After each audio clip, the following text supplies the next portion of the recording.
Welcome to the Cup of Joe Wrestling Show. I'm your host, Joey Harris, and we are broadcasting from makeshift studios in the shadow of South Central Virginia. You can follow the show on Twitter and Blue Sky at Cup of Joe Pod. You can email the show at cupofjoewrestlingshow@gmail.com. And today, folks, I am honored to be joined by someone who was there when Vince McMahon started his national expansion from MTV to the Rock and Wrestling Connection, the WWF Magazine, marketing, and more. Ed Helinski is here. Welcome, Ed. Joey, thank you so much. It's a pleasure to be with you tonight. Absolutely. You started out, and thank you so much, folks. When Ed agrees to do an interview with you, he kind of just does all of the work for you. He sends a biography sketch of the highlights of his career and all of that. He started out as a newsman. I have to say, Indiana graduate. Congratulations on the national championship, by the way. Got my Hoosier hat on tonight, brother. Got my Hoosier hat. That was just an incredible season, just an incredible story. Undefeated national champions in football. When in years past, I remember, it was a basketball school for a reason. And going through some dark years to just come back and just have a fantastic season. I know also, though, that you're a Buffalo Bills fan, and I'm a Chicago Bears fan, and it was just a heartbreaking weekend all the way around. Yeah, with the Bills, you never know. It's always something every year with the Bills. It's like a different finish in wrestling. You don't know what's going to happen, but something's going to happen. Absolutely. And unfortunately, with the Bears, they made that great comeback, and that Caleb Williams touchdown pass, the Komet in the corner of the end zone was something you'll never see in your lifetime. And then turn around and throw an interception, and they come down and game over. Right. I tell people 7 feet to the left is a different story, but that's not what happened. But that's all right. So you start out, you get your degree, you're a newsman, you've got working in newspaper. I'm a communications major, but I tell people everything that I learned on and about, none of it is used anymore, because we were using the old analog tape and all that to record things, and everything is digital now. But I guess what makes you a newsman never really leaves you, and all of that. So tell me just a little bit about your early days of being a reporter and working in newspapers. I began back then they called them stringers, at a newspaper called the Tonawanda News in my hometown in North Tonawanda, New York, right above Buffalo. And it started out when I was doing that at 15 years old, and got the shot to start writing stories about high school football. Mm-hmm. And I got good at it, had a passion for it. Didn't pay much, like most media jobs, right? But I decided to pursue it. Went to a junior college for a year, Niagara Community College. Give them a big shout out.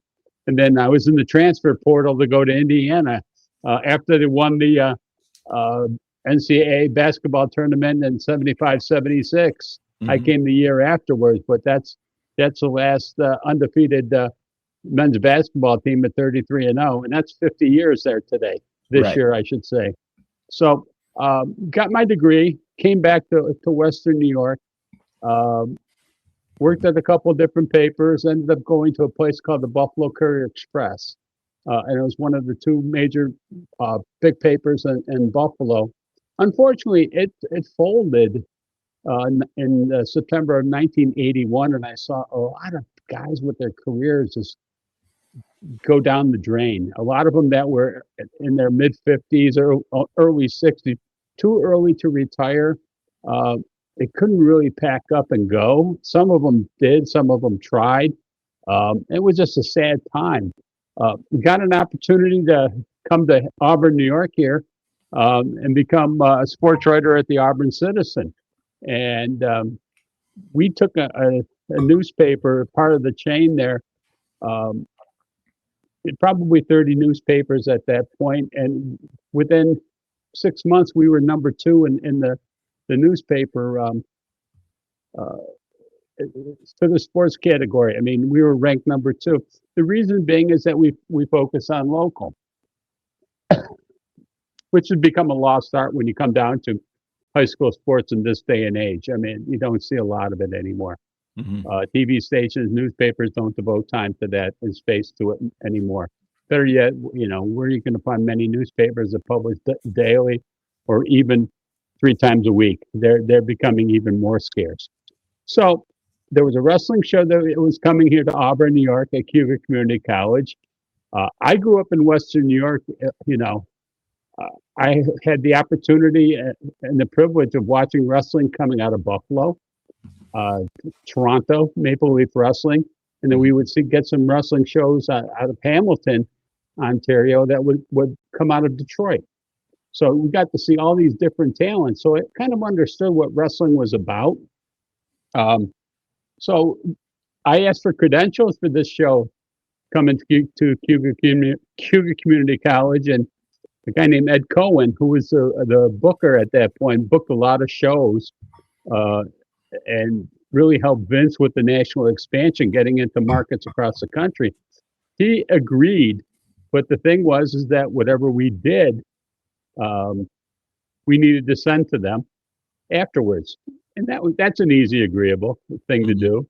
The show was on a Thursday night. We did a piece for the Friday newspaper.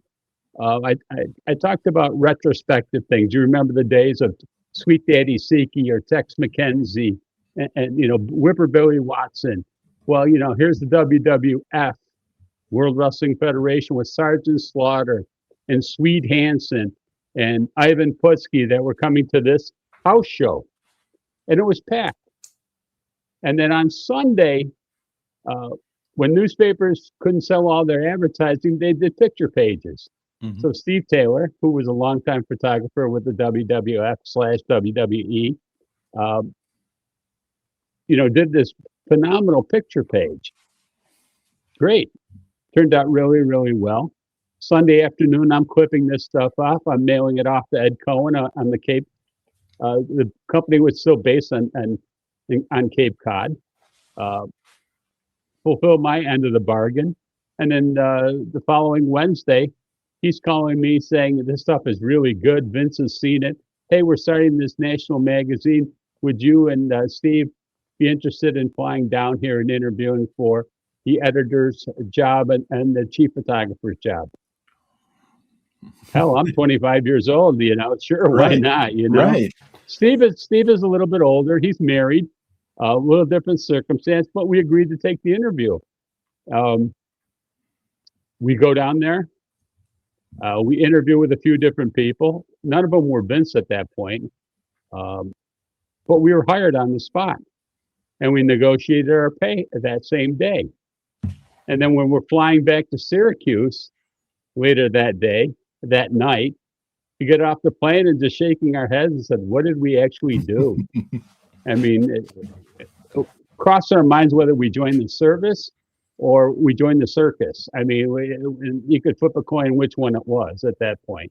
Right. And then telling people that we're going to go work in professional wrestling. And a lot of them thought we were nuts. And I can't disagree with them. I mean, for something like that. But that was towards the end of June of 1983. And our first start date was July 31st at Madison Square Garden. So we're going right to the mecca of wrestling, our first gig, and getting backstage at Madison Square Garden. And it was this electric, very eye-opening. You did a lot of watching and a lot of listening. And I remember Fred Blassie grabbed me right away, and he became my mentor immediately.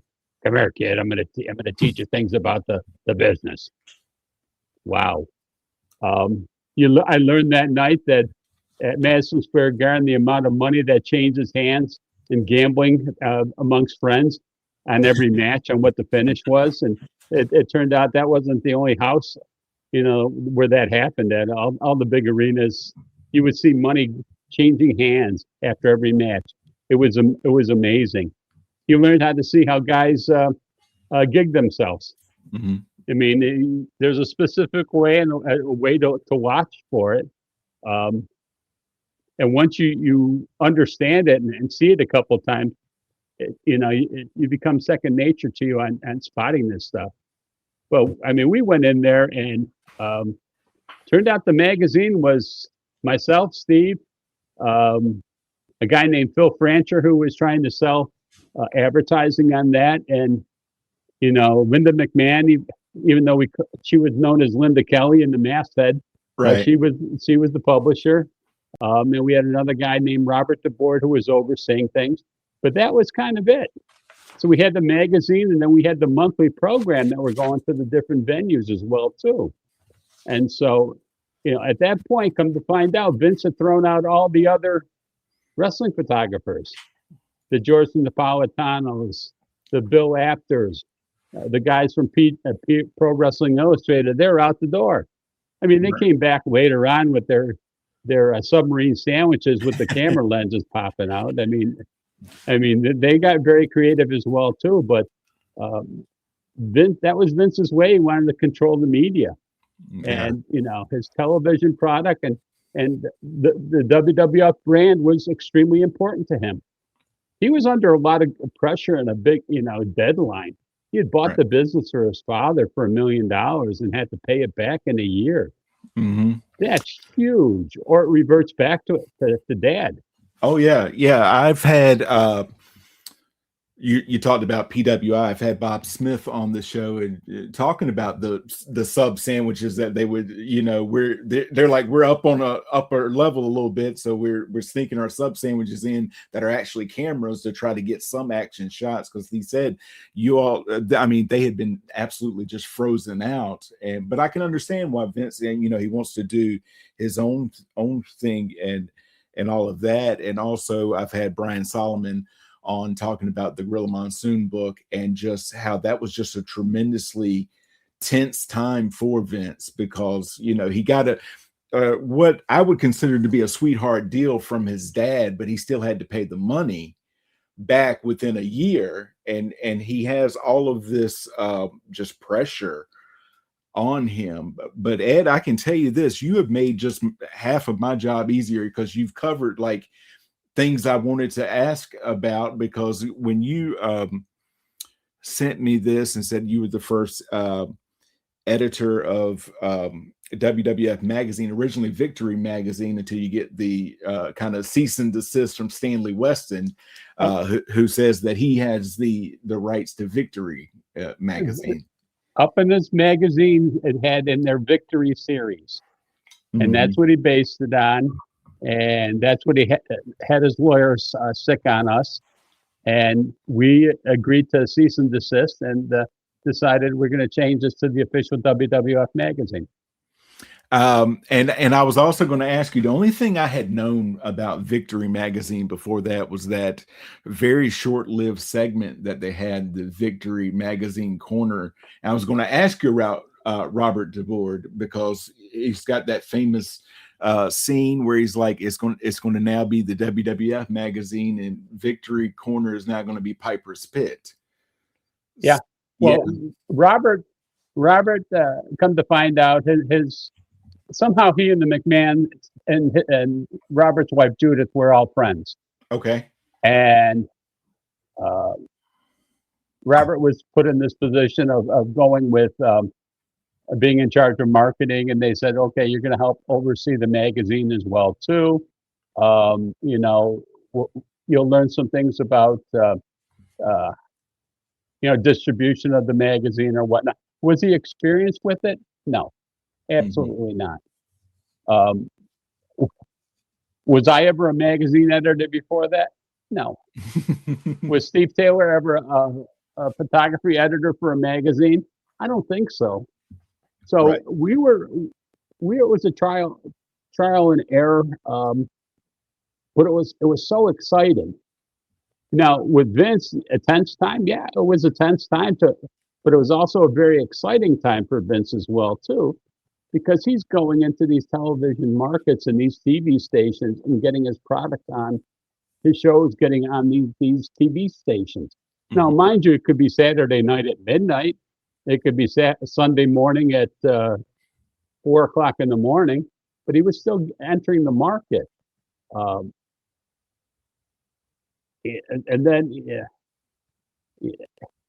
he was just concocting the thing how he was going to start taking over territories. The handshake agreements between his father and the rest of the NWA went kaput, went out the window.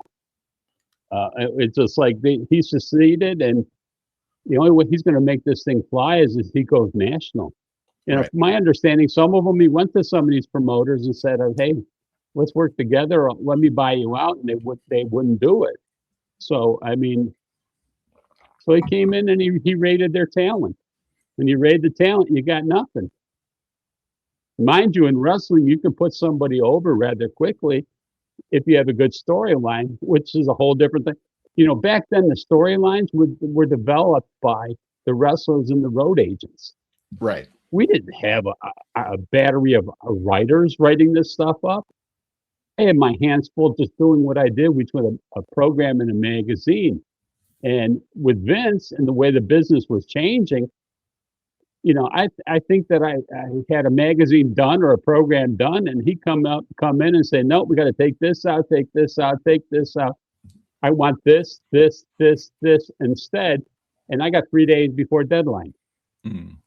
And so it was crazy. It was nutsy. Then, you had television taping every 3 weeks in Allentown and Hamburg, PA. And, you never knew what was going to change with that. I wasn't allowed backstage to those creative talent meetings. No, no, no, no, no.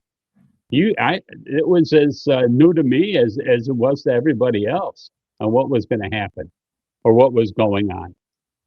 I mean, back then, with the way the systems were, with so many shows, you had the small show, the medium market shows, and the large market shows. They could work different finishes and work different angles. Mm-hmm. And by the time they got to Madison Square Garden or Boston Garden or the Spectrum in Philadelphia, they knew what was going to be effective and what was going to draw money, not just for that show, but shows down the line. Yeah. Were there limitations placed on you, or because of publishing limitations, did you ever unintentionally break kayfabe? Unintentionally, never. Okay. I hate to break kayfabe today. Right. No, I understand that. I'm a firm believer of this. That you keep kayfabe and you keep the wrestler and the integrity of the business intact. Mm-hmm. Oh no! I never broke kayfabe. You would have people come up to you and say, "Hey, come on, you can tell me, is wrestling fake?" Right. What do you think? Hey, come here. Let me have somebody slam you. You can tell us if it's fake or not. Right. Right. And of course, they never would take you up on that. So, I mean, you kept the mystery of it going. Oh, sure. I've heard this. And of course, I didn't become a fan until I was 13 in 1991. But I had heard that because of the schedule that the magazine had to keep, that they kind of published that Savage was going to win WrestleMania 4 was out to the newsstands before it had actually happened. Probably. Yeah. Probably. I mean, that's just the timing of it, and not paying attention to the calendar, or it got printed, they caught a break on the printing schedule and they got it out. But they're probably thinking, the printers are probably thinking, we're doing a good thing. Right. Hey, look at it. We're getting this ahead of time and putting it out, and it's just that's just a timing thing, right? And that's going to happen. I mean, you've had this stuff with TV as well too. Oh yeah. What were your first impressions of Vince McMahon? Brilliant guy. Very complicated. Yeah. He had lots of layers to him. Always thinking. Workaholic. All I kept thinking was, this guy's the modern P.T. Barnum. I mean, he put his heart and soul into this business.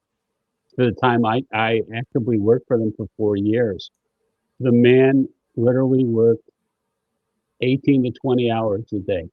Mm. Don't know how he slept, but he was always working. The problem, and I've said this before, is he didn't understand why his employees couldn't do that. Mm. Well, they didn't. Number one, after a while, if we're not getting paid for it, we kind of lose a little bit of interest on it, you know. Right. Um, but it's just such a grind that not many people can tolerate it and handle it after a while. I mean, it's just wrestling 24/7 in your mind. And we didn't grow up in the business like he did. Right. Um, so it becomes an adjustment, and it becomes a I'm not going to say a distraction, but it becomes a burden. It's Mm. like, you know, some guys that have been in the business and gotten a big push, they start losing it. It's just like there's a pressure involved with it, and it's not necessarily good sometimes.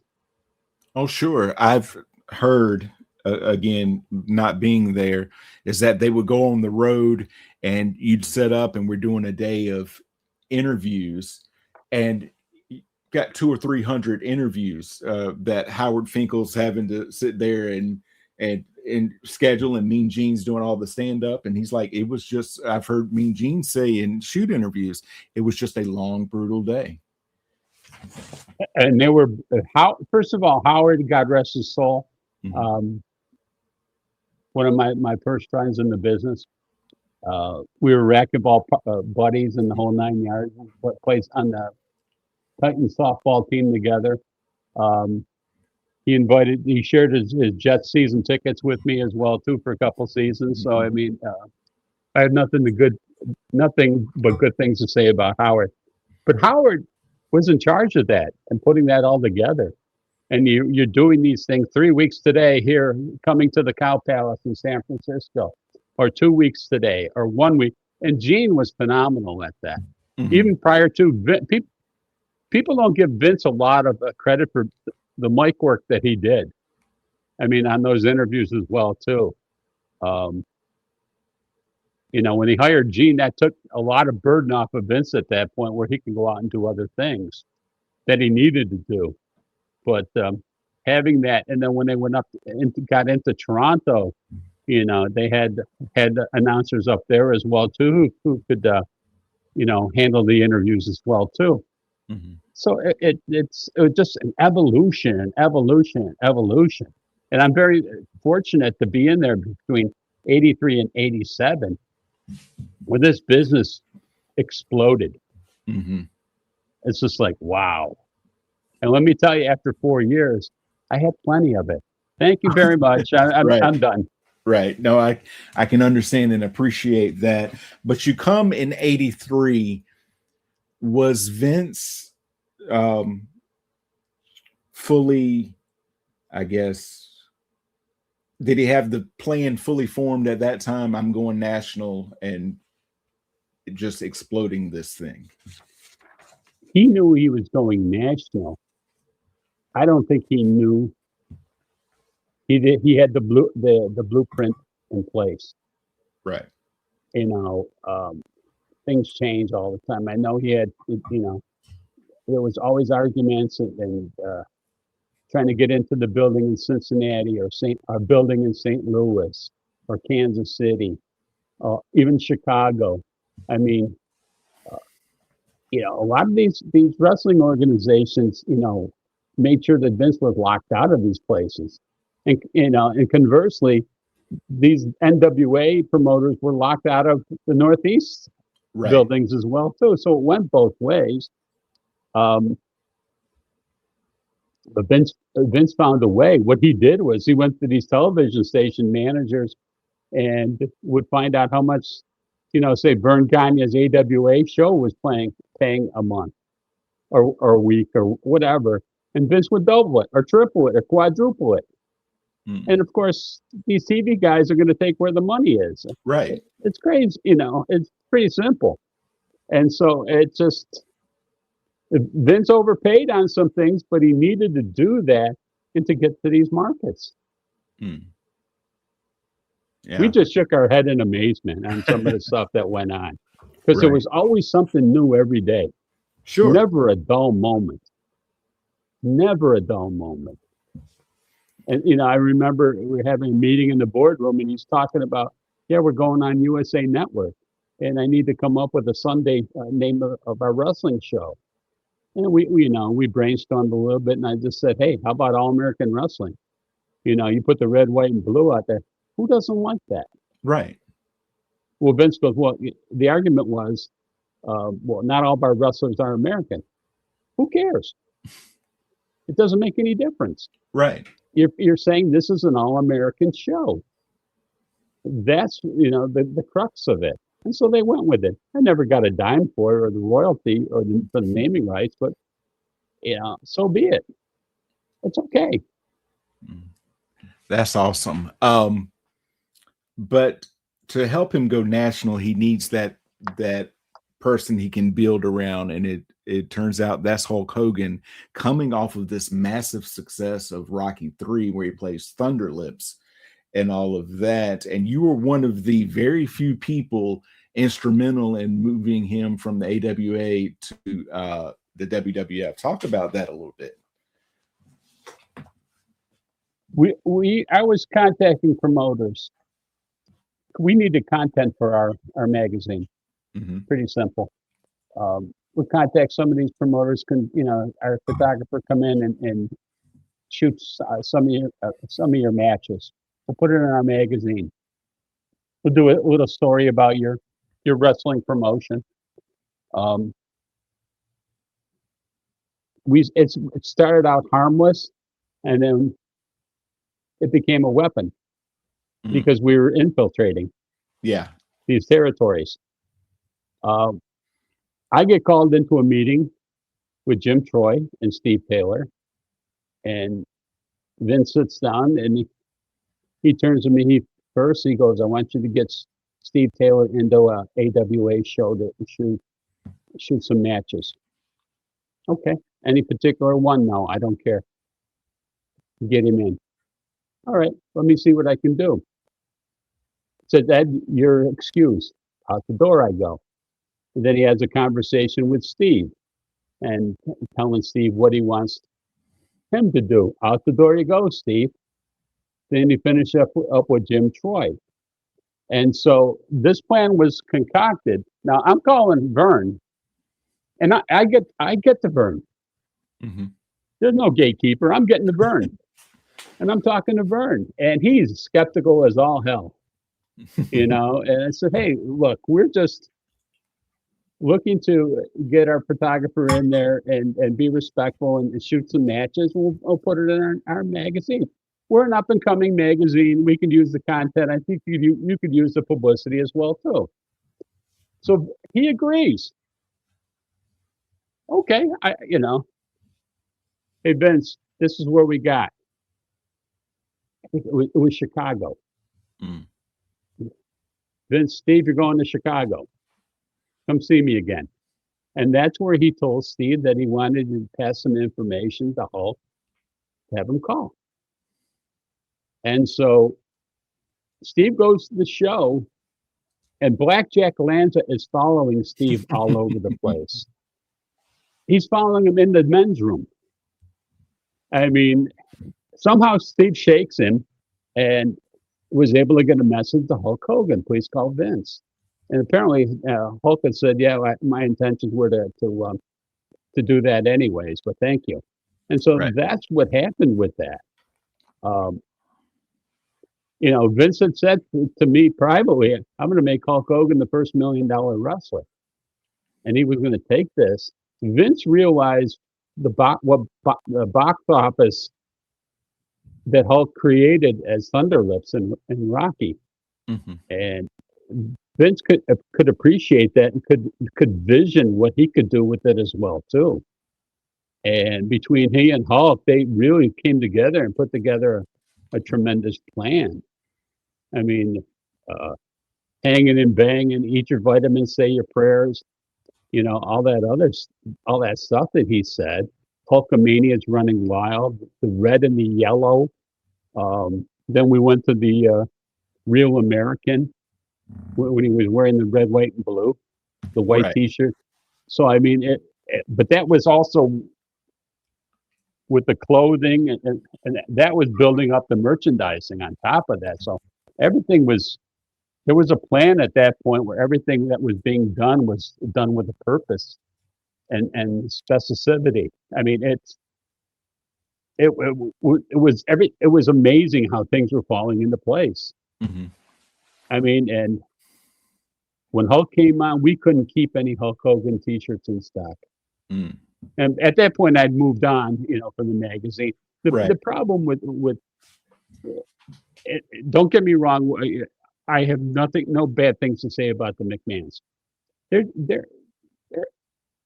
that was a tough bunch to work for. Right. I mean, they had certain expectations. I'm writing for the AP News style, and they're expecting that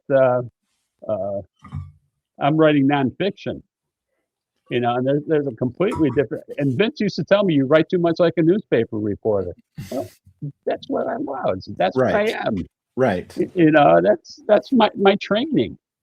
You know, and so I could only take it so far, and they decided to make a change, and that was fine. But I was still given the opportunity to stay within the organization and see it from a different perspective. Yeah, so you moved over to marketing and merchandising, and I'm thinking back, I'm a college student in the late 90s. You could go into a 7-Eleven and see an Austin 316 shirt. You can go now and see in Walmart Cody Rhodes or John Cena shirt. Back in the day, and correct me if I'm wrong, you could only get a Hulk Hogan shirt if you went to the or through the magazine. Is that correct? That's correct. Yeah. That's correct. I mean, your money is pure and your money is cleaner at that point. Right. You don't have so many hands on distribution taking a piece of it. Mhm. Right. Back then, what were we charging for T-shirts? I have to look up $8, maybe $10. Okay. I mean, for WrestleMania 3, I think we charged 20. You know, and we thought maybe that was high back then. But I mean, looking at it right now, $20 is nothing. Even back then, $20 wasn't a lot. Well, it kind of was, but I mean, what was minimum wage? $1.85 maybe. Something like that. Yeah. Yeah. So, our wrestling programs were $3. The magazine was $5. Mhm. We had the print run of 30,000 programs that we had to try to utilize and squeeze out every month for the Mhm. various shows that we did. And I think the print run for the magazine was 50,000. So I mean, but the shows were picking up at that point. We weren't doing just like one a day; we were averaging like 2 or 3 a day. And then on the weekends, we were doing 4 a day. Mm. I mean, you would do a matinee on a Saturday at noontime in New Haven, and at 8 o'clock you're doing a big show at Madison Square Garden, or Mm. it could be Hartford and matinee, and or Worcester, and then you're going to New York or New Haven. I mean, it was nuts. But I mean, who was making that money in volume because he needed to pay this stuff off. He was in a lot of different TV markets, and he was paying a lot of cash on to these stations, Oh, sure, sure. and he was paying the wrestlers well. Yeah. The acquisition costs of bringing talent in was getting expensive. Mhm. Yeah, especially you get that just wave of guys coming in from the AWA, and in addition to Hogan, you've got Jesse Ventura, you've got David Schultz, you've got Mean Gene, and then later on Bobby Heenan, and then the Junkyard Dog from Mid-South, Piper and Valentine from Jim Crockett, and just so on and so forth. just all of these people coming in based on, there's no guaranteed contracts. It's based on hey, here's an opportunity. We're going to make a lot of money. Oh, no doubt about that.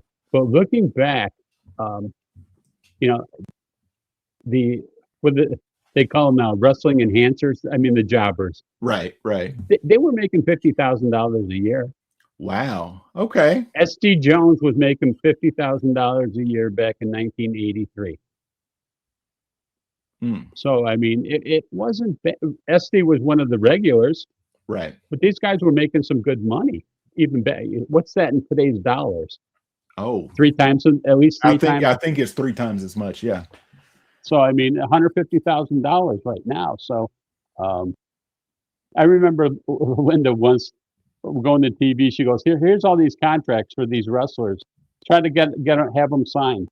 So I would pass them on. I said, "Hey, can you take a look at this and sign them?" "I'm not signing anything. I'm going to have this go to my lawyer." Boy, right. that was an awful job to try to do that and save face.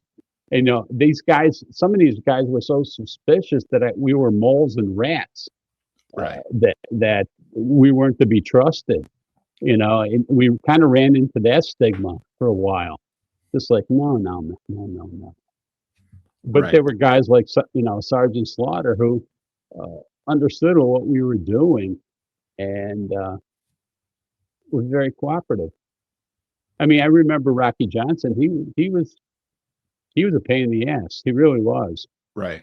He didn't trust. He'd been around too long. All these different promotions, people would tell you one thing and other things would happen.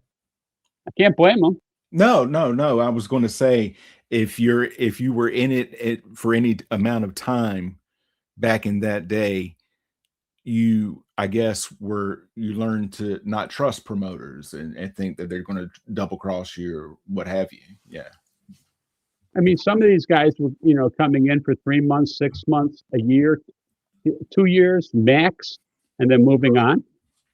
Right. I mean, they were used up. They were given pushes as much as possible, and either promoters made money or they didn't, and you move on. It's kind of like being in the circus. You're going from one town to another.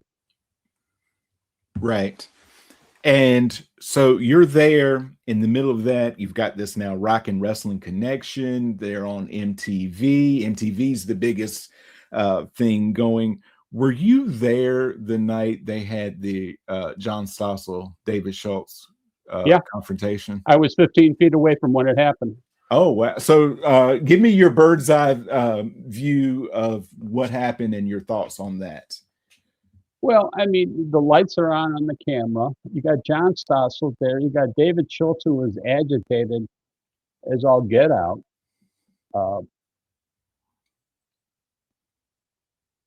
John Stossel, his job was to ask the tough questions. And he asked it, and there were some boys out there, watching for whatever reason, moral support, just in case things got out of hand. Right. And he asked the question to Schultz, is wrestling, I think wrestling is fake. Right. Bam, here we go. Bam, here we go. And if you look at it, and I've seen it's kind of like the Zapruder films from JFK's assassination. You see frame by frame, Stossel didn't get hit in the ear. Right. He got hit in the temple. He got hit with a glancing blow. Yeah. But he made some money off of that as well too. Oh, sure. And Dave Schultz took the fall for it. Yeah. I mean, Vince, put him up to I don't know to what extent or how Dave interpreted it, but Schultz was a mean son of a gun, and he came off as a mean son of a gun. Right. And he was all business, and he didn't like the idea of somebody trying to break kayfabe and his livelihood. If you think about it, it's pretty commendable what he did. Oh, sure. I mean, I took one for the business. Yeah, I asked you earlier, and you're like, I still don't like to break kayfabe because that's just in those days it was just bred into you. It was hard to get into the business and so you have to protect the business from people, from the outsiders who are not doing you any favors, I guess, if you would let them in. So. Oh, absolutely. I mean, you had to you respected it. I mean, these guys they're craftsmen. Right. I mean, and they've worked hard at their craft, and they've taken some nasty spills and nasty bumps along the way, and learned some hard lessons. And not everybody is successful in the wrestling business. Right. No, no. I'm thinking it's kind of like I equate it to like being an NFL star. Very few. A lot of guys hoping, a lot of guys wishing, not a lot of guys succeeding at it. No, absolutely not. You've got somebody who's the top athlete in their high school, then all of a sudden everybody else is just as good as they are, and it quickly weeds people out. I can see the wrestling business just being the exact same way. Oh, absolutely. And if you're going the independent route, how much are they paying? Are we getting $25 a match? Hopefully you're getting enough to cover your gas. And God forbid you get hurt, right? Or you get cut, right? Somebody, a move doesn't work. That's devastating, and a lot of these guys will do it. They were married and having families. Like they're chasing their dream. Can't knock that. But there comes a time where you got to put the dream away. Sure. Especially the just overwhelming travel schedule that they were on. You're talking about some guys out on the road 60, 70, 80 days at a pop. Something's got to give after a while. I remember guys in the WWF, most of them worked 21 days on and then 7 days off. Grueling. You're going from, a lot of them were traveling together, but I mean, going from town to town to town to town to town, the routine, wrestling, bar, sleep, in the car, wrestling, bar, sleep, in the car. I mean, let's face facts. Did some of them get time to get in the gym? Yes. Did some of them needed some enhancers to recover from injuries? Yeah, it happened. It was there. It's prescribed that way. Yeah. Even prednisone is to heal the body. Sure, absolutely. So you're there. Vince comes up with this concept. We're going to do this huge super show. We've got WrestleMania, and then followed up WrestleMania 2, and then just the culmination of that part of the expansion, this huge thing, WrestleMania 3. So tell me some WrestleMania 3 memories. One of my tasks was being out in the parking lot at the stadium there, the Pontiac Silverdome, and trying to get bootleggers arrested. These guys were relentless, not just at the Pontiac Silverdome, but every big building that we were at. There were 2 or 3 different bootleggers selling knockoff WWF merchandise.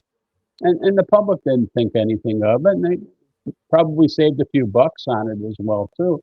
So they did all right with that. But the Pontiac Silverdome, there were so many people there, you couldn't spot these guys. And the parking lot is huge. So, you're only running around. I had some friends in from Buffalo. They were assisting me. So we waited till, like 15 minutes before the matches were going to start. Then we could hone in and have these guys arrested. And the Pontiac police were great. They rounded up quite a few of them at that point. But these guys had made their money, but they had some really good knockoff stuff. They really, and the t-shirts were phenomenal. The logo had been out, so they were doing the knockoff on that stuff on that. And it was pretty good quality, as a matter of fact. But you ran into that as well too. We end up going, in the show. We're sitting in the suites area, and my friends and I, we end up sitting in Bill Davidson's suite. And Bill Davidson was the owner of the Detroit Pistons. Wow. And he also later on owned the Tampa Bay hockey team. And down to earth guy, but he was amazed the amount of people and that were there, and the amount of people that were into something like this. Now, Detroit was a perfect place to have WrestleMania 3 because at that point we were into Toronto, Ontario market. So you could draw from Toronto, you could draw all throughout Ontario, you could draw from Chicago. Hell, you could get, jump on a plane in New York and an hour later you're in Detroit for WrestleMania. So to fill up that building, whether it was 78,000 or 93,000, whatever number you want to call it, that was a huge undertaking. Now, the summer before in Toronto, there was a huge show at the CNE. Right. That drew 65,000. So Vince kind of knew in the back of his mind, he's going to succeed on WrestleMania 3 because we've already drew 65,000 for an outdoor show in the summertime in Toronto. Right. That was actually going to be my next question. How many people do you think were there that day? I'm going to go with 93,000. I mean, I'm not going to destroy the myth. Right. I think it's closer to 93 than it is to 79. I'll be honest with you. Yeah, I do too. I mean, it's there was a lot of people there. Mm-hmm. I mean, and everybody was into it. That day in merchandising, we did $550,000. Wow. I mean, in today's dollars, it's 1.6 million that we did for 4 hours. I mean, we emptied the warehouse out and sent it all to Detroit.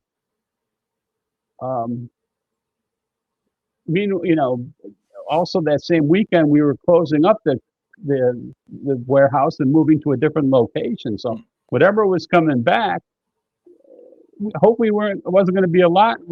Bringing it back to this new warehouse. But yeah, I mean, it was huge. It was nuts. I think we did $32,000 in program sales. I mean, or I could have that number wrong. I mean, a form was floating around on the internet from the vending company and had my signature on it. And somebody sent it to me. I said, "Yep, that's my signature." Yep, I signed it. Yep, that's the number. Yeah, I mean, what else about the after party at WrestleMania 3? The McMahons were always good with their after parties. WrestleMania 1 at that famous room above NBC. It's going to come to me, but yeah. that was a phenomenal party. WrestleMania 3 party, after party was tremendous. I'm hanging around with Gino Bravo afterwards. You would think that we were long lost friends, that. And I love Gino. He was always cordial to me, a good guy, and it's unfortunate he got mixed up with the wrong people in Quebec. Right. It was just very sad the way that he passed away. But I wanted to talk to you because you have the inside story on some of these people. I wanted to talk about a few of people I've just always been curious about, memories or stories about Jim Barnett. I knew you were going to ask me about that.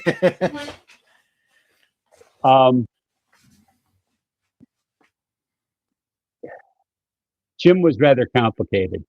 Mm. I used to take Jim Barnett grocery shopping at Stu Leonard's in Norwalk, Connecticut. Mm-hmm. Jim was flamboyant. He was nosy as hell, and you had to be careful what you said, anything regarding the business around him, because he loved the dirt. What's the dirt, my boy? Yeah, What have you yeah. heard? And he thrived off of that, and he manipulated it, and he used it against you, and he used it to his advantage. Brilliant guy. It's unfortunate, he became distraught and tried to kill himself. Right. And I remember, he got mad at me after he got out of the hospital. I was taking him grocery shopping. And he said, "Ed, I'm disappointed in you. You didn't come visit me in the hospital." And I said, "Mr. Barnett, I don't like hospitals. The last time I really was there is when my father passed away. And I'm the one who had to break it to my mother that dad had passed away." I says, "I'm sorry, but I couldn't do it." Mm. He goes, "Oh, that's understandable." But he just he was so well connected. Mm. He alluded to me a few times. I was very good friends with Rock Hudson, and if only the internet had existed back then, so you could connect the dots faster. Sure. I mean, Sure. it's. I mean, there's what do they say? He was involved with the Kentucky football gambling scandal Right. as Right. well too, and then skedaddled out to Australia Mm. to do wrestling there. And what is he? He's considered to be the father of studio Mm. wrestling shows. Sure. And so, brilliant guy, very well connected. But those connections, he wore out his welcome and always burst into flames wherever he was at. Yeah. It's just I guess he didn't know when to fold them instead of hold them all the time, and play the game. Right. But it's easy to speculate now, but brilliant man. Right. Who else you got? So he's the first that I want someone to write a book about because there's just so much there. The second one, Ernie Roth, the Grand Wizard. Only knew Ernie a little bit. Yeah. I came in August, first TV in August of 1983, and Ernie, I think, passed away was September and October. Somewhere along there. I knew your times did not overlap a lot, but you No, did it say the didn't. But you yeah. know what? He, I loved his work when I was watching him as a fan. Mm-hmm. McMahon, he knew how to get under people's skin. He knew how to rile up a crowd. He knew how to draw money. Right. But when you knew him personally and met him, nicest guy in the world. He understood why we were there. Steve and I were there, and welcomed us with open arms. Mm-hmm. Like, whoa, you guys are going to hopefully help us take it to another level. I think he knew from Vince what Vince's intentions were. Mm-hmm. And it's unfortunate. I feel bad for him. He would have thrived in the expansion. He really would have. Yeah. And the question is, people have asked me, would they have brought in Bobby Heenan at that point? Good question. I think eventually Heenan would come in. If Ernie was still there, I don't know if he would have had the same. If Heenan would have the same impact. Right. I agree. I definitely agree. The next two are kind of put together, but if you have someone on that knew him, you have to ask for an Andre the Giant story, and also with him, just one of the unsung heroes to me, and that's Timmy White. Wow, you're going to get me to cry now. Tim White was one of my best friends in the wrestling business. He was an usher in my wedding. Mm. Mr. Tim, Andre, we became fast friends as well too. At first, Andre, it took a couple of years with Andre and I to get along. Andre didn't like me in the very beginning. And quite frankly, I didn't like him either. Mm. But he got to know me and to trust me. Come about WrestleMania uh, right after WrestleMania 1. Um, when I first ran into Andre, of course, I had this stuff to bring in backstage. I wasn't readily backstage at all unless you had to bring something in. Right. And I did, and Andre's sitting there playing cards with Arnie Skolin and a couple of the other guys. And I'm just coming in, hi, how you doing? I got to drop something off. And then Andre just looks at me and says, get out. Mm. I said, easy, I'm just, trying to say hello and just dropping some. And he gets out of the chair and he starts coming at me. I said, get out. Okay, boss. Right. The other thing about Andre, when he was at TV taping, they didn't put Andre on for any of the promos until about 4 o'clock in the afternoon. Now, promo started at 10 o'clock in the morning. Andre would sit there in the background, off to the side, drinking gallons of white wine. Those are the ones in the glass bottles with the finger handle. Right. He was sipping it like it was a bottle of water. Mm. And he would put 2 of them down before he even got his personality for any of the TV promos. Mm.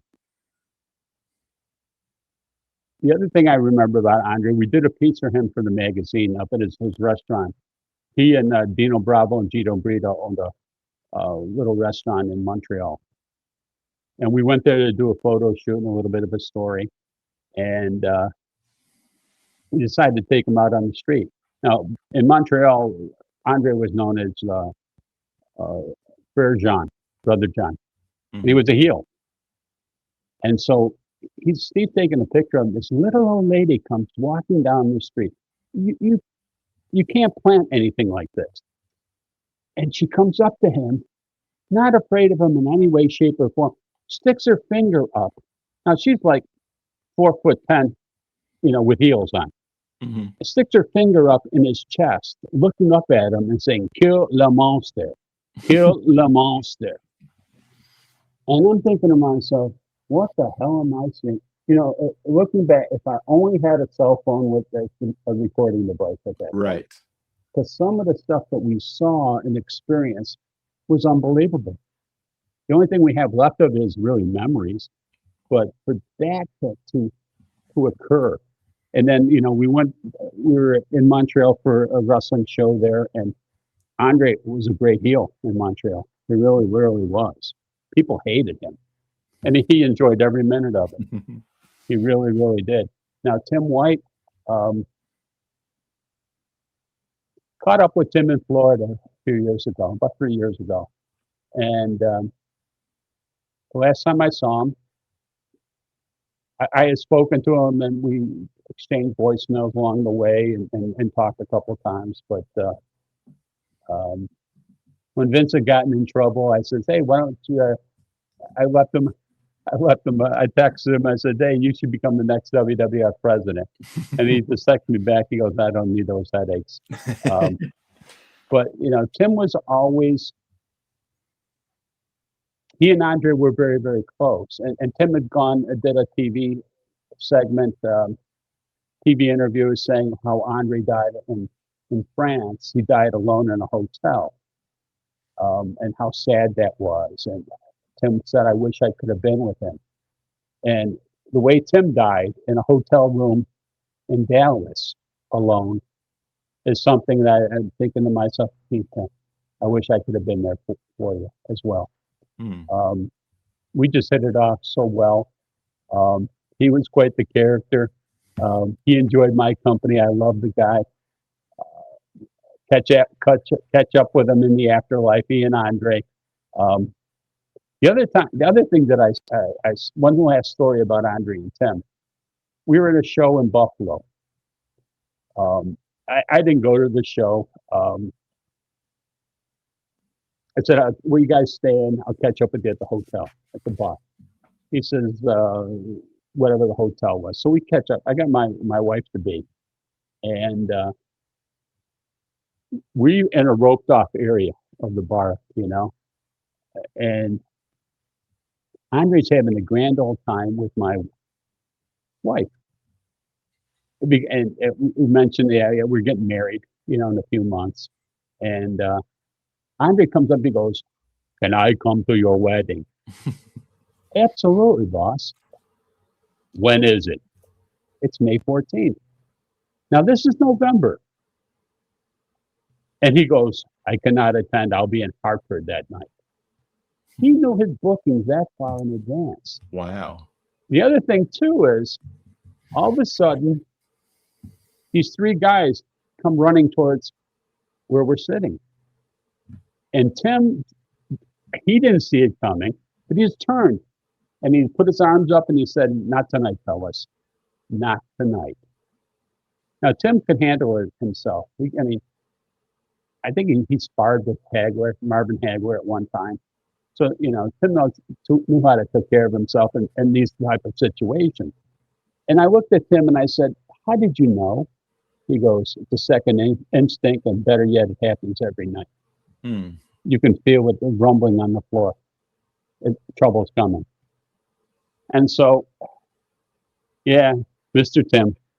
Mr. Tim, he lived in Stamford. We lived a block from each other. We did a lot of socializing together. Him and Mike Breen. And Mike was a former hockey player, minor league hockey player, and who could fight as well too. So yeah, we had a lot of fun back then. So those guys are near and dear to my heart. Those two guys, Tim White and Andre. That's awesome. Well, Ed, I am going to be very mindful of your time. We've gone a little bit over an hour, but before I let you go, my friend, and I've got to have you back again because I think we've just scratched the surface. You can ask me about Mel Phillips next time. Well, there we go. There's a plug there. I knew Mel. I knew a kinder and gentler Mel. I didn't know the monster Mel. Right. But before I let you go, and plug any and everything you have, my friend. Life is good. Living here in Auburn, New York, in the Finger Lakes right now. I'm taking the winter off from broadcasting any radio games or high school sports. So maybe we'll get at it in the spring and enjoy being a husband and a grandfather and a father, and life is good. That is awesome. You can follow me on Facebook, Threads, and Instagram. I'm at the Joey Harris. If you like the show, please leave a review on iTunes, Apple Podcasts, or your preferred podcast app. I would really appreciate it. We can also be found on Spotify and YouTube. Just search for the Cup of Joe Wrestling Show, and don't forget to hit subscribe.